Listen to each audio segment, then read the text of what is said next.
మనం చేద్దాము. మన సంప్రదించండి, పెద్దలను సంప్రదించండి, యూత్ని సంప్రదించండి. అలాగే పిల్లలు ఉంటే ఖచ్చితంగా మనం ముందుకెళ్దాము.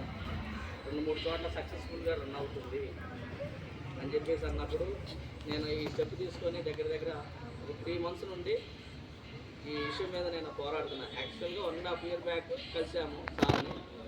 సో అప్పుడు అంతా మనం ముందుకు వెళ్ళలేకపోయాము.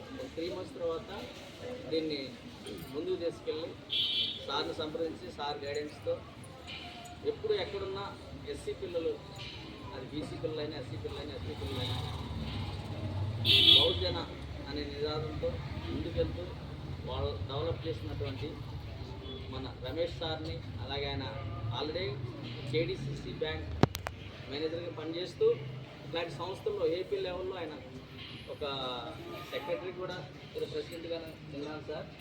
సో పనిచేస్తూ ఎక్కడ ఏ ఆపద ఉందన్నా నేను చాలా చూసా, పేపర్ క్లిప్స్ కూడా చూశాను సార్.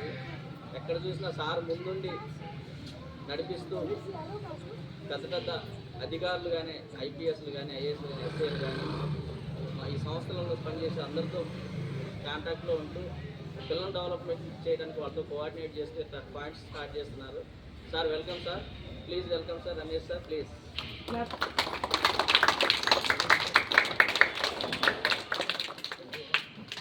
అలాగే చెప్పగానే